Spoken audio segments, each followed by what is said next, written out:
Hi, again, good afternoon. This is Sheon, the lead editor of Mariblock. Mariblock is an information company exploring how blockchain and digital assets are solving African problems, right? And this conversation is part of our International Women's Day um, edition of the Full Note magazine, right? The United Nations theme for this year is digital innovation and technology for gender equality. And as it is, right, we kind of work in a space that's blockchain that is innovative on its own, right? And then so we thought to like bring it home and then have that conversation around can blockchain be a tool for gender equality in Africa, right? And that would be great to learn from. So that's why we're speaking with women in the space, doing interesting stuff like yourself, right? With me is Oge, who is a reporter with Barry Blog, right? She most likely she'll be mostly driving the conversation, and I'll just be in the background. And maybe if I have any questions, I'll chime in from time to time. Does that make sense? Awesome. All right, great. Yeah. So, okay, you want to take it up? Hi, Oluchi. Thank you again for joining us. It's actually really nice having you here. Okay, so like driving straight into it, like Shane has said, the theme for this year's International Women's Day is digital innovation and technology for gender equality, right? And it's definitely like literally looking at how technology and innovation is driving gender equality in our modern world. And you would agree with me that the blockchain technology is like literally a part of the, you know, should I say, one of the booming technologies anyway in our modern day world. And that's what we're all about at Mariblock, trying to spotlight blockchain innovations in Africa, just like Web3 ladies that you have going on. And the theme at Mariblock this year is driving gender equality through blockchain. And I understand that you are a blockchain engineer, but then I also know that you were a web developer. Okay, let's say you studied mathematics in Univen, and Yeah. you then transitioned into being a web developer.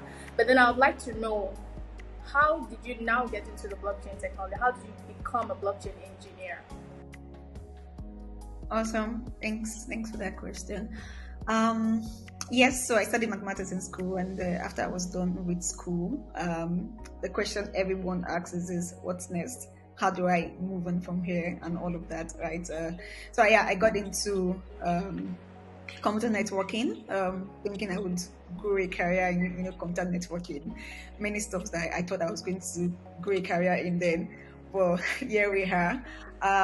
So fast forward to my web development days and when I got into tech. Right, that was far back in 2016. Yeah, I got into tech as a web development intern, trying to learn more about web technologies and how I could build applications using that. And what I tell people is that the interesting thing about my journey in tech, or the start of my journey in tech, was that during that internship at Korean Tech Labs, we were seven ladies, right? It was just seven ladies. We were like, it was, I think it was like an internship cohort, sort of. So I came in with a set of seven ladies, and it was amazing because that was like my first experience working with a tech company, and it was, I mean, they were all ladies.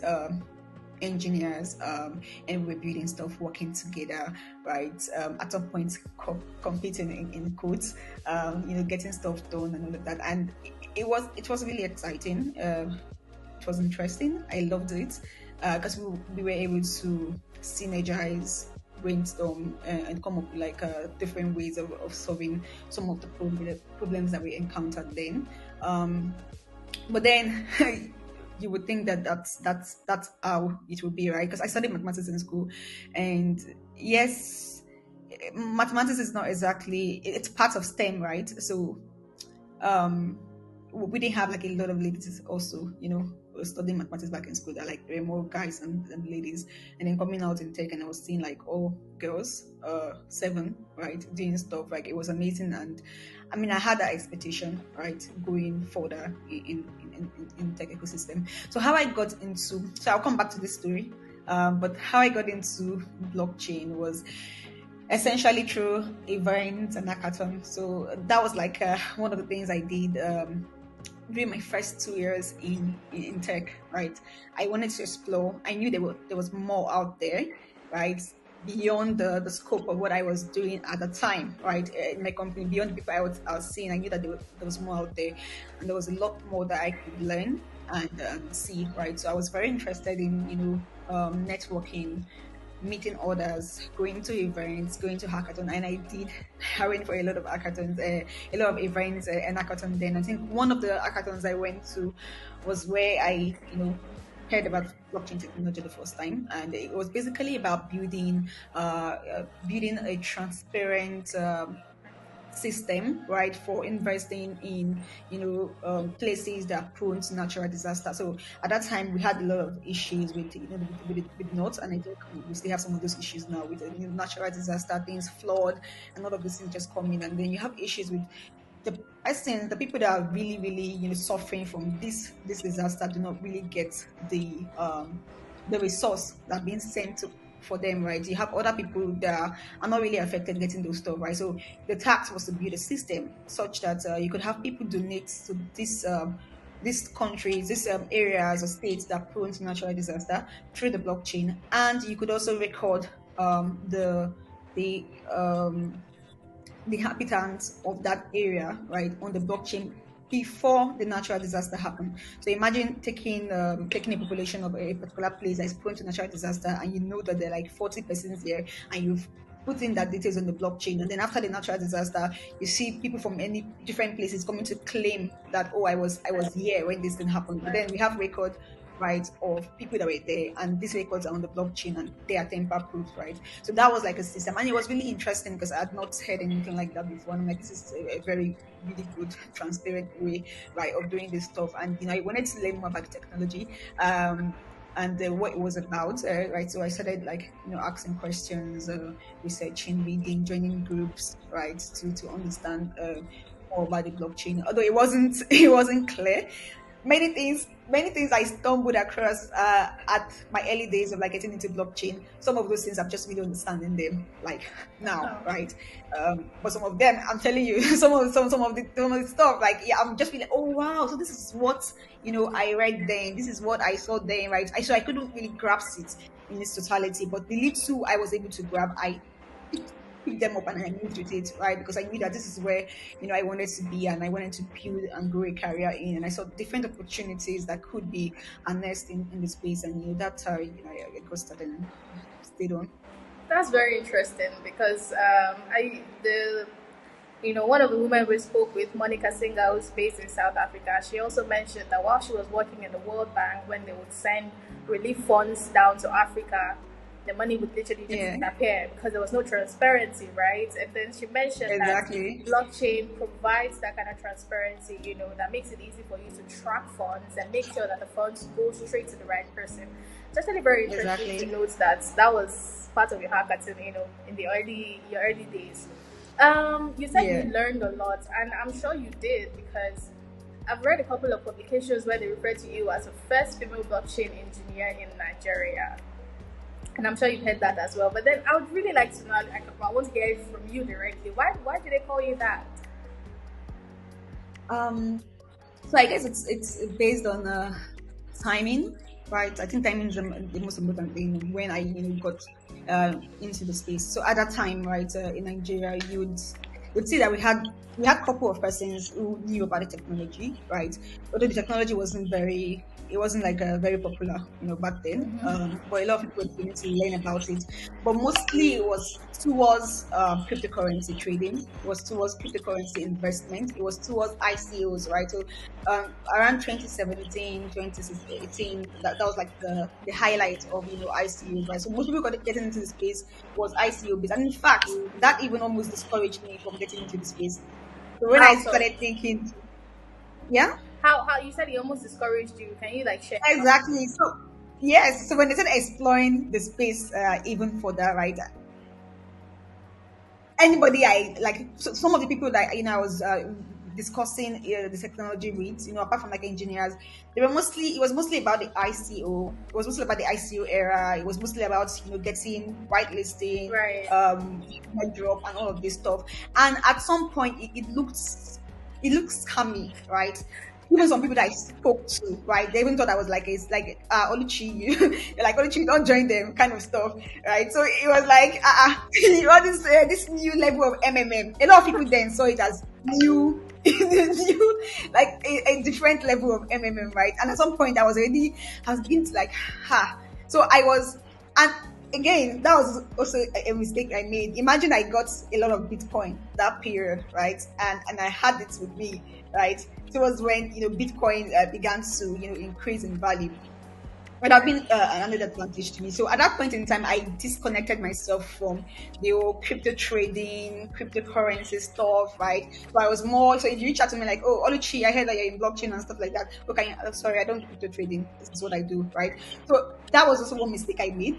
I wish I had, also gotten some cryptocurrency, like Bitcoin, and then, like have that in reserve pending when it went up in value. But right, so that period, like it was mostly the engineering for me, right? So I was mostly interested in the tech and the engineering, and that was what I focused on, and I got up to speed with. And so most of the communities that because like I said again, I was going for events, and then I was like trying to like network with people who are already building stuff, trying to join communities, trying to see what is going out there and all of that. So I was mostly, concerned about the engineering part and not the crypto, not the Right. cryptocurrency part, but mostly just the engineering, right?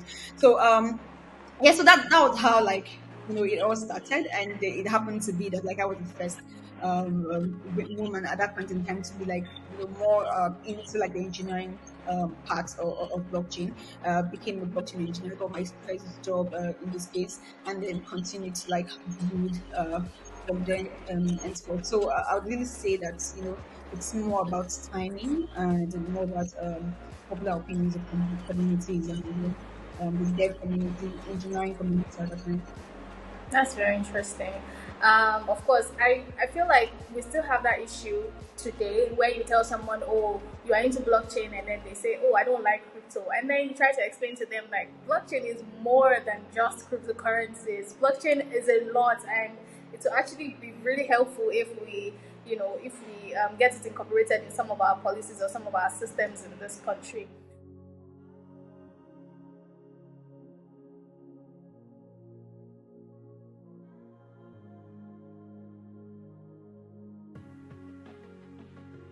Okay, so yeah, we've had these conversations many times, right? So I think that it depends on how you see it, right, and the perspective that you're looking at the blockchain or the tech space generally with, and how you are coming in or what you have right at hand, right? So I like to say, look at your hand. What can you see? What do you have? Start from there. Do you get? So if you are say a lawyer and you want to get involved in tech space, look at your hand. What do you have? Law. Start from there, right? Come in. You can come in through this, right? So anybody can pretty much embed into the tech or blockchain space from where you are, right? But the mistake that a lot of people make most times is they tend to think that tech or blockchain is mostly just about engineering, right? But then we have like other areas, other aspects of tech. Engineering alone cannot do it, right? So it's just like the parts of our body. We cannot. I mean, you really cannot function properly without your two hands, right? You can't really function properly without your two legs. Imagine your imagine your nose is gone or something is gone, right? So everything, like no matter how tiny they are in the body, right? It has one or two row that's plain, and the body itself functions with that, right? So it's same thing with tech and blockchain. We have like different areas, different aspects that all comes together to make the technology what it is, right? So we have the community, especially in blockchain, right? Community is like one very important thing in community. In blockchain, you can't have like you really can't have a product without a community, really, or a network without a community, right? So that's really essential. And then to build a community involves or requires a lot of other stuff, right? Even building a product on its own, a project on its own, involves cut across a lot of areas, not just engineering, right? So So again, it depends on how you're seeing the tech space or you're seeing the blockchain space. You need to see it as a system that is made up of different parts, and everybody can find their place in that system. So you can find what part fits you, and then you can come into that. The problem, and which is not just in tech or blockchain, even in life, in general, right, is when you're trying to be somebody you're not. You're trying to walk in the shoes of another man. You're trying to live in the shadow of another man. You get it wrong, and you end up in depression. And that's why you see a lot of people, even taking this thing and approaching it to tech. You're trying to like be somebody you're not. You're trying to be an engineer, thinking that this is the only way you can make it. Who told you that? Who says this is the only way you can make it in life, or this is the only way you can make it in tech? Right? You get to decide that yourself. Everybody has a role that they can play. So I tell you, you can be a community manager and you do it fantastically well, and you'll be celebrated as a community manager, not even like an engineer. You'll be highly celebrated because your role plays an important part. And the most important thing is whatever you find to do, you do it well. That's the most important thing. So if you find whatever you find to do, you're doing it well, you'll be celebrated. You would impact. You would add value, and I think that should be the most important thing. Being able to impact, add value, and every other thing would follow. So I again, it depends on how you see it. Tech is a system, and you everyone should see it that way.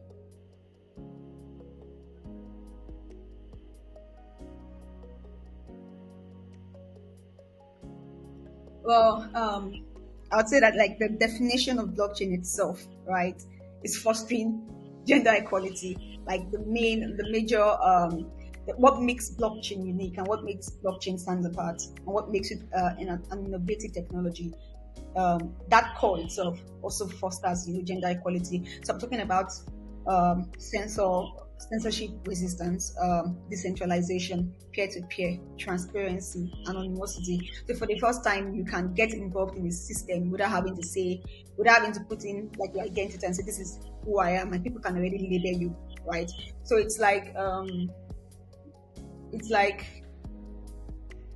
saying that in Nigeria, one of the issues that we have is some Yahoo guys are used to like having like dreads and all of this stuff, and then you see somebody that has dread and you already label the person Yahoo, right? And that's what happens. It's a stereotype profiling people for just based on like some assumption or some perspective, right? So imagine having a system where everybody can come in and you can't see their faces, like everybody is putting on a mask. How do you label them? How do you profile them? How do you stereotype them? Do you understand? You can't even pick, you can't even say this is this and this is that, this is and this is that. Everybody comes in and it's based on like the value and the impact. Like I'm doing this, you say, okay, that person is doing stuff, or this person did it right. Give the person the funds. That person did it right. Give the person what it deserves. So you can't really see the face. It's like everybody coming in and then interacting peer to peer, right? And that's like what the blockchain fostered or is fostering, and that's like at the core of the blockchain. Censorship resistance. You can't really cut anybody out because you don't even know them. Like what you can see are addresses, what you can see are private keys, right? Like hashes and addresses, right? Or somebody took this action. So what is identifying a person on the blockchain, on the network, is an address or a hash, right? So you can see that from the blockchain, from the core of the blockchain, anybody can participate. And then let's go back to some of the issues that women have, some of the issues that we're facing gender-wise, right? So you see things like abuse, whether it's emotional abuse or it's physical abuse. You see things like a lack of access, right? Cutting off their access. You see things like cultural or cultural rules and regulations and all of those stuff. Just all of these things keeping a woman down from exploring her true potential or for bringing out her creativity, right? So you see all of these things happening in Nigeria and Africa. So we used to we are in the era of civilization where you think that okay, so before this era of civilization, you see that women suffered a lot, right? A lot of abuse or a lot of lack lack of access to opportunity, right? Because these things are like kept away from them. Like women are not believed to, be one that should come out and explore and do things, right? And these things still happens, maybe not as much as it used to happen, right? So you still have marriages where the wives in Nigeria as well, where the wives are not able to even own a bank account. Like if you open a bank account, your husband knows the money is coming in, you're making money, you're bringing it to the family. I'm not saying that women, everybody contributes, right? But you have these issues here in Nigeria. You have these emotional issues, these issues of somebody you're not being able to live your life just because you're married, or just because you're in a relationship. Or let's leave the relationship outside. Let's even in tech, like generally in life, being able to like climb to a certain ladder or get some certain promotion or network with some certain people, right? You see all of these barriers in our everyday life, right? So how is blockchain changing? Like I said, the core of blockchain itself is already doing this, right? So in terms of access to network, right? Blockchain is built on the premise of community, peer-to-peer network community, right? So, like I said, you can't really separate community from blockchain. Yeah, you can't say that there's no blockchain without community. There's no blockchain without a network, without people coming together, right? So you'd see that blockchain has made it possible for women all around the world to be able to like collaborate, right, in a peer-to-peer manner, right, in a decentralized way to foster some kind of what would I call it, education, right, around some of the issues that we face. Because what we're facing here in Nigeria and Africa, maybe not on the same level, but some women, some other places around the world are also facing it, right? So blockchain is giving us opportunity. For instance, Web3 ladies, right? Web3 ladies as a community is not just made up of Nigerians. We have South Africans, we have Uganda, and what some of the things what I try to do most times is I try to speak to ladies across like different African countries, ladies in Nigeria, ladies in Uganda, that is our community, ladies in South Africa, and I try to understand how does South Africa work? What is it like in South Africa? What is it like to live there? And you see that there are things that are very common within like what we face generally, right, as ladies across the different countries. So coming together, for instance, we've been discussing like we're discussing different kind of partnership with women community in other countries. We probably would not have been able to do that, right, with just regular tech, because we've had tech like just like regular Web2 tech, right? But because the core of blockchain is community, everybody coming into the space understands that, and everybody coming into the space comes into the space with the notion and the idea of community and collaboration. So you would see that we have increased collaboration in the blockchain space. That's because this was built in the core of the design, right? So everybody comes to that space of collaboration. So you see communities, you see women collaborating, and you see this mostly with NFT projects. There are a lot of women-based NFT projects that are making a difference, right? Are making a difference today in today's world, creating NFTs that foster, gender inclusion, gender empowerment, giving power back to women, being able to fund women with some of the process of this blockchain, being able to fund women, being able to support with sponsorship for different kind of education, sponsorship to different kind of events, right, to create exposure for women, right? So you see things like that going on in the space. That's one way, right, in which blockchain is helping foster some of these things, right? It also make it very easy for women to. So imagine a woman that is unable to, have independence over her finance, right? Because of course it's identifiable. So you know that okay, this woman opened the bank account and she has this amount of money, and you're able to like track it, right? So for women in relationships that are abusive or in marriages that are abusive, cryptocurrency is like a solution. We could have like the person, alternate financial independence through cryptocurrency that cannot be traced or tracked, right? I mean, I'm not saying like cannot be traced or tracked by, of course, the partner, right? So they could use another option to like save word, preserve their words. Still, you see some people. So I mean, I don't want to go into the the depth of this story, right? But there are like a lot of stuff are happening, and blockchain has like different ways, or has presented different ways to help us like move on from that. So I think to summarize, it has enabled us collaborate better. Women across different countries collaborating to foster a single goal: women empowerment, women education, women liberation, right? And you can see that this is taking, this has had a ripple effect on getting women to the place where we want ourselves to be, right?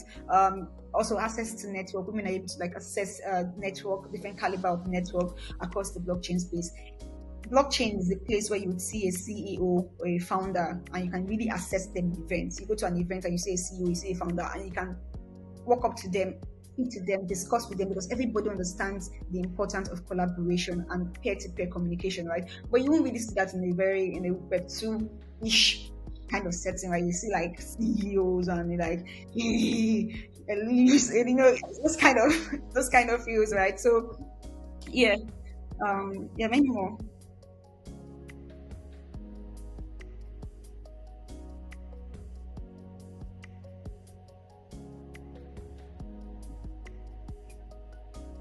Yes. So, of course, blockchain alone cannot do that, right? Blockchain is a technology that needs to be used, right? It's a tool that we can use and we can apply to solve stuff. So, society has a big role to play. Policies, right? Creating gender-based policies in workplaces and just traditionally in life in general, right? In communities in general, has a very important role to play, right? So, the government itself has a role to play. Companies themselves, like CEOs coming up with policies, HR coming up with like workplace policy, workplace culture. And I think I like one of the things that companies are beginning to do now, or have started doing, or have been doing, right? Is that when you see a job description, they take the extra.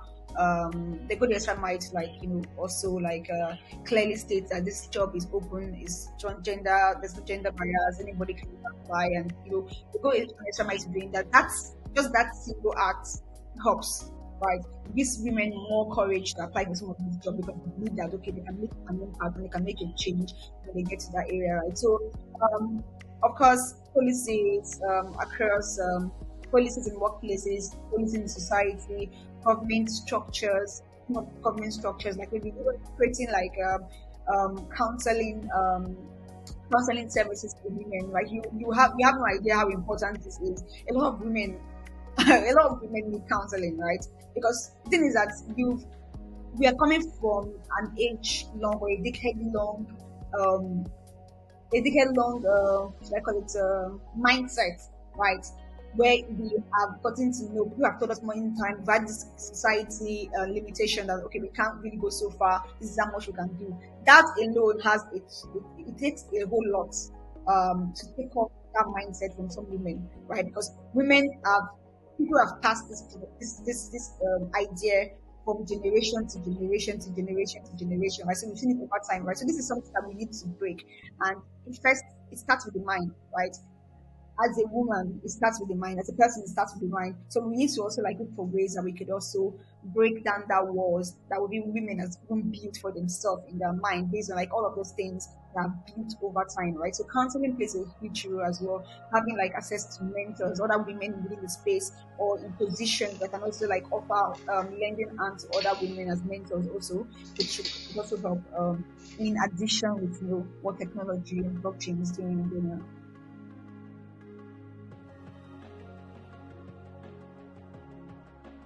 Yeah, so we have like about two more cohorts planned for this year to train more ladies.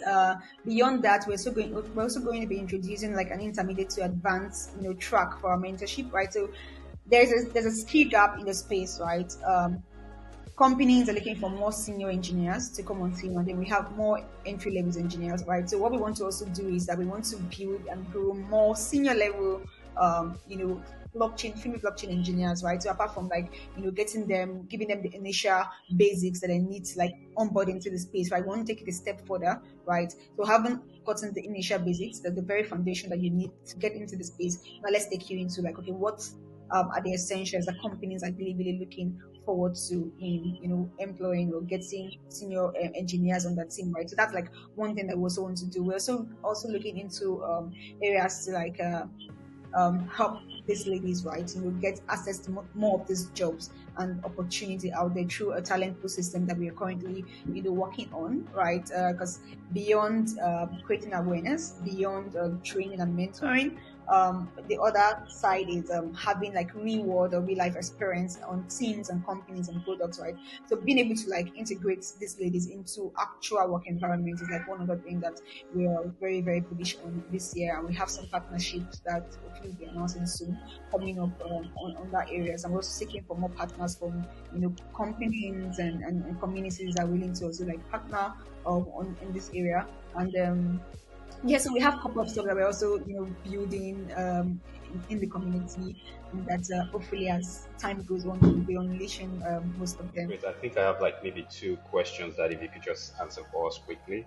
And thanks for the time so far. So the first one would be you're a blockchain engineer. Is that something you practice like full time? Yes. Okay. So So I work as a blockchain engineer with Equality. you work as blockchain engineer with I have a full-time job actually. okay. I have a full-time job as a blockchain engineer with Equality. Equality is a multi-chain crypto wallet, and and at this time we're also like launching another aspect of our product, mostly a wallet SDK, right? That allows like different companies build in immersive wallet experiences into the application. Right, so we've had this. I mean, we're coming from the, should I say, era where if you want to integrate Web3 wallet into your application, you would have to integrate it with an external wallet, like an external extension wallet. So we have an extension wallet called Liquidity. So you would probably want to use Liquidity, or you use MetaMask, right? Or you'd be using Wallet Connect, right? To allow users connect to your app, right? Using that wallet. But then the next phase that we're going into is a more immersive wallet experience where you don't have to separate your platform from the wallet, right? So it's as though the wallet and the platform are immersive, right? So people come to your platform and they're able to use your platform as though the wallet is inbuilt in your platform. That kind of immersive experience, because we've seen that over time, this will definitely increase user experience compared to like what we currently have, right? Users having to go learn how to use some of these wallet applications before they can integrate or start using your platform. So you see this if you try to use any DeFi application, or you're trying to maybe buy NFT on OpenSea, you need to like connect your wallet. Although OpenSea made it a lot easier because you can also connect with your social account. So being able to connect your social account to some of these DeFi or decentralized application is also one thing that we are looking at in the quality as well. So full-time day job as an engineer, and then community, we're training this community to help foster more leads in space. All right. Yeah. So you write languages like Solidity, right? Solidity, yeah. Yeah. All right. Node.js, Golang, TypeScript. All right. Great. Yeah. So I think you're a good person to ask that. Is there any job in crypto or in blockchain that a woman cannot do? That you feel like that a woman cannot do? I don't. Right. I don't think so. There's no job that a woman cannot do. All right. If a woman does not want to. Okay, great. I share your sentiment. I just wanted to have that put out there from a woman herself, right? And but what would you say, just briefly? And I don't know if it's something you've talked about, but just from your personal experience, what was that structure that helped you, build a career in blockchain? What was that structure? Was it community? Was it mentorship?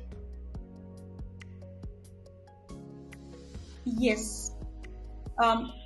Community played a role. Mentorship played a role.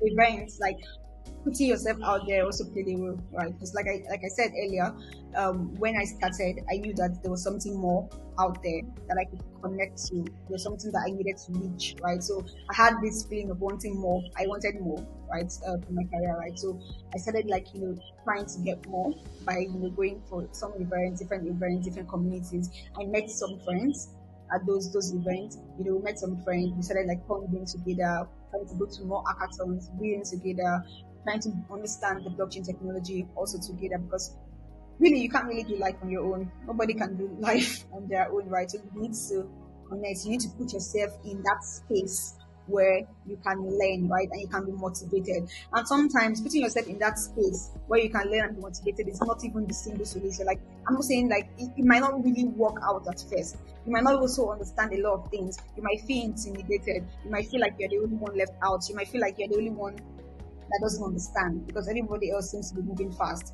But that is a very normal feeling. That's what you have, the normal feeling. But the more you stay in that environment, the more you get to understand and fit in better, right? So I think that's the structure that worked for me, and one of the mindset I had when I was getting into this space is the fact that my today will be my yesterday, and it will be a story and a history to celebrate. So that's what I always move into. So I know that right now in this era of my life, it's going to be it's going to be my yesterday when I get it tomorrow, right? And it will be a yesterday that will become a history that I will be able to look back and celebrate at some point in time. So I try to take advantage of the moment. Yeah, all right. So let me just squeeze in. Thanks for that, and I think that makes a lot. But let me squeeze in one last question, and then that is around Web3 ladies. I just wanted to like ask, what would you say are the biggest achievements of Web3 ladies since you started it? So I think that seeing a lady that doesn't think she can do it, that has no idea of any programming language, moving from that level to being able to produce a project. All right. That's like one massive achievement that we've seen in Web3 ladies. And that's what Web3 ladies was built for in the first place, right? So helping ladies build their confidence, right? To be able to like challenge status quo and then build out good stuff, right? So that's like the major goal of Web3 ladies. Because like I said, there's different work to be done. One is in the mind. The lady has to believe that they are confident enough and they can approach this thing. This is something that they can learn, right? That's one step. Second step is now learning the stuff, and then third step is now being able to step back and be able to have add your own value in the space. All right, that's impressive and that is amazing. I'm just curious, this was not part of the idea, but just listening to this, I don't know if you have somebody that we can, maybe people, maybe a few, one or two people that we can profile from your community, just like understand their journey, and then we'll be happy to like do, especially include it in this series we're doing. Is that something you can make happen? Definitely, that's something I can do. I could send you links, or maybe LinkedIn links or emails or some of these ladies, and you could just pick whichever you want. They're actually a lot, so all right. So I can send you like maybe 5. Yeah, that would be great. From there. Yeah, I'll follow up with you after this via email, and let's see how that goes. All right, thank you so much for your time, and it's been a pleasure. All right, good luck. Yes. Thanks for having me. Bye.